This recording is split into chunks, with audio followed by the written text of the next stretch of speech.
വർമ്മസാറിനെതിരായോ വർമ്മസാറിന് പകരോ മറ്റൊരാളെയും മണ്ഡലത്തില് അംഗീകരിക്കാൻ പോണില്ല. അത് 100% ഗ്യാരണ്ടിയാ. രാജു എന്തൊന്നും മിണ്ടത്തെ?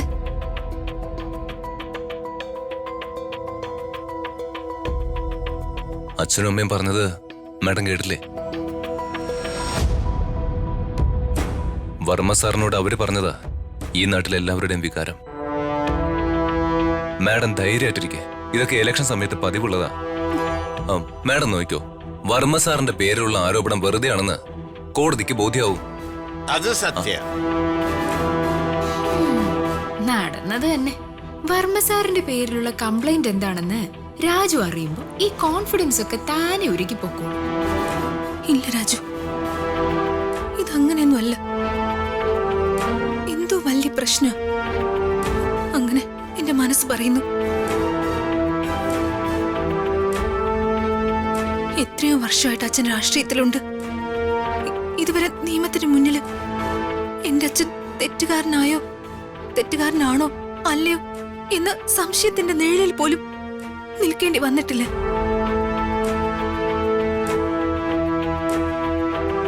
അച്ഛൻ ഇലക്ഷന് മത്സരിക്കേണ്ടെന്ന് തീരുമാനമെടുത്തിരിക്കുന്നത് കോടതിയാ.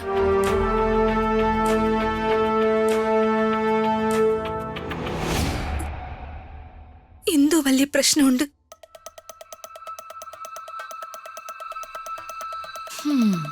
അവൾക്ക് കാര്യം മനസ്സിലായി.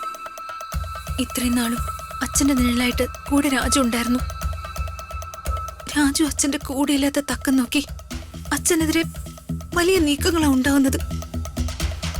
അത് മുളയിലെ നുള്ളിയില്ലെങ്കിൽ അച്ഛന്റെ രാഷ്ട്രീയ ജീവിതത്തെ തന്നെ ചിലപ്പോഴത് ബാധിക്കും. മാഡം പറഞ്ഞു ശരിയാ മോനെ. നമ്മൾ വിചാരിക്കുന്ന പോലെ അത്ര എളുപ്പത്തിൽ തീർക്കാവുന്ന പ്രശ്നമല്ല വർമ്മ സാറ് നേരിടുന്നെങ്കിലോ.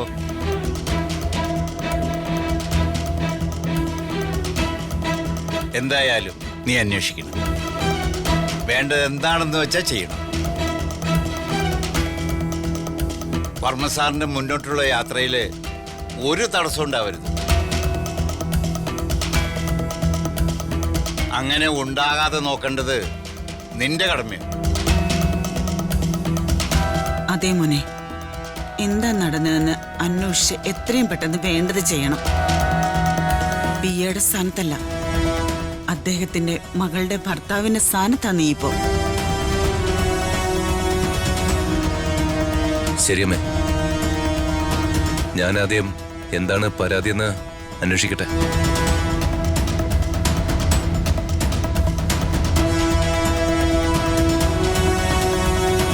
രാജു, ഞാനും വരാം.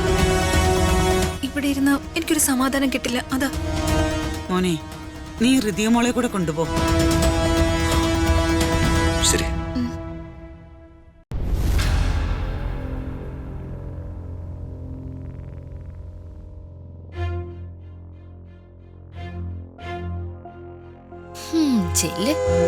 ചെന്ന് അംബികാമ്മയോട് ഒപ്പിച്ചു വെച്ചിട്ടുള്ള കുരുക്ക് കണ്ട് ബോധ്യപ്പെട്.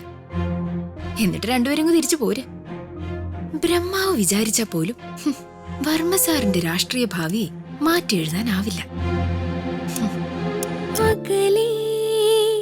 നോവിനാലേ